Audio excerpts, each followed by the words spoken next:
Hi guys, आपका हमारे YouTube channel LK PCM study में हार्दिक स्वागत एवं अभिनंदन है।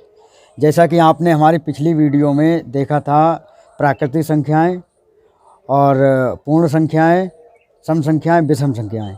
आज हम आपको बताएंगे भाज्य संख्याएं क्या होती हैं और अभाज्य संख्याएं क्या होती हैं, परिभाषा के थ्रू, ठीक है, बताएंगे और बहुत ही इजी वे में आपको समझाने का प्रयास करेंगे। इसी के साथ मैं दो लाइनें बोलना चाहता हूँ कि ज़मीन पर बैठकर क्यों आसमान देखता है, पंखों को खोल जमाना सिर्फ उड़ान देखता है। तो चलिए देखते हैं। यहाँ पर लिखा है भाज्य संख्याएं, इंग्लिश में जिसे बोलते हैं कंपोजिट नंबर। क्या होती हैं ये भाज्य संख्याएं यानी कंपोजिट नंबर? जिन संख्याओं के दो से अधिक गुणनखंड हों भाज्य संख्याएं कहलाती हैं। कहने का तात्पर्य है कि वे संख्याएं जो स्वयं और एक के अलावा तीसरी और संख्या से कट जाएं, वो हमारी भाज्य संख्याएं कहलाती हैं। या हम कह सकते हैं जिन संख्याओं के दो से अधिक गुणनखंड हों। देखते हैं एग्जाम्पल के थ्रू।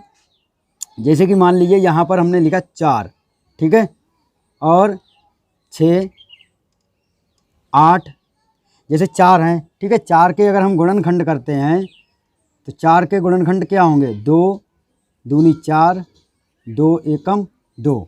तो इसके गुणनखंड क्या हो गए?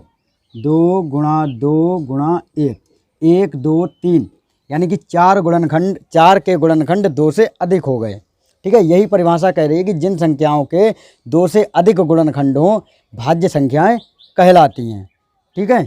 जैसे 8 के ले लो। 8 किससे कटेगा? 2 से, फिर 4 से, उसके बाद फिर 1 से भी कटेगा और खुद अपने आप से भी कटेगा। तो इसमें जो है 8 के भी 2 से अधिक गुणनखंड हो गए, ठीक है। तो कहने का तात्पर्य है कि जिन संख्याओं के 2 से अधिक गुणनखंड हों भाज्य संख्याएं कहलाती हैं। इसके बाद आती है हमारी अभाज्य संख्याएं, जिसे इंग्लिश में हम प्राइम नंबर कहते हैं, प्राइम नंबर्स, ठीक है। इसकी परिभाषा क्या है? जिन संख्याओं के केवल 2 गुणनखंड हों अभाज्य संख्याएं कहलाती हैं। या हम कह सकते हैं ऐसी संख्याएं जो केवल अपने आप से और 1 से कटें, तीसरी कोई संख्या उन्हें ना काट सके, ना पूरी तरह से विभाजित कर सके, वो हमारी संख्याएं अभाज्य संख्याएं कहलाती हैं। जैसे 2, 3, 5, 7, 8 नहीं होगी, ठीक है, 9 भी नहीं होगी, 10 भी नहीं होगी, 11, ठीक है। इसी तरह से देखिए यहाँ पर अगर हम 2 के गुणनखंड करते हैं तो 2 एकम 2, ठीक है। कितने गुणनखंड बने? 2 गुणा 1, यानी कि 2 ही गुणनखंड बने हैं, ठीक है। परिभाषा क्या कह रही है कि जिन संख्याओं के केवल 2 गुणनखंड हों, केवल 2, ठीक है। यहाँ पर 3 ले सकते हैं। 3 किससे कटेगी? एक तो स्वयं से कटेगी और 1 से कटेगी, ठीक है। उसके बाद 5 केवल 1 से ही कटेगी और 5 एकम 5, ठीक है, और 1 पंजे 5, ये केवल 2 गुणनखंड होंगे, ठीक है। और इसी के साथ मैं कुछ नोटेड पॉइंट बताना चाहता हूँ कि सबसे छोटी भाज्य संख्या क्या है। सबसे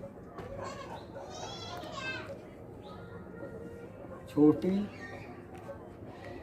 भाज्य संख्या, तो सबसे छोटी भाज्य संख्या आप देख रहे होंगे 4 है, ठीक है, बराबर 4। और सबसे छोटी अभाज्य संख्या, सबसे छोटी अभाज्य संख्या, सबसे छोटी अभाज्य, ये सबसे छोटी अभाज्य संख्या 2 है। 2 एकमात्र ऐसी संख्या है जो सम भी है और अभाज्य भी है। अच्छा, इसके बाद आप देखते होंगे कि इसमें ना तो 0 दिया गया है और ना ही 1 है, ना इसमें 0 है और ना ही 1 है। तो 0 और 1 क्या है? तो यहाँ पर नोट करेंगे पॉइंट को।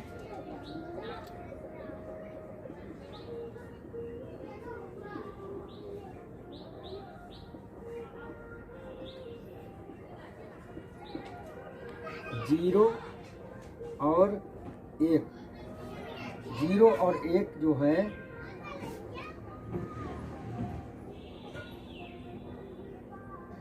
ना तो भाज्य है और ना ही अभाज्य संख्या है।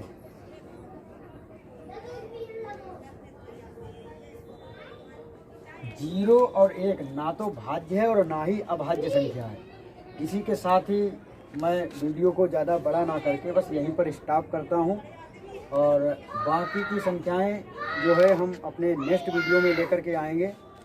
तब तक के लिए हमारे वीडियो को लाइक करें, सब्सक्राइब करें एवं कमेंट करें। जय हिंद, जय भारत, वंदे मातरम।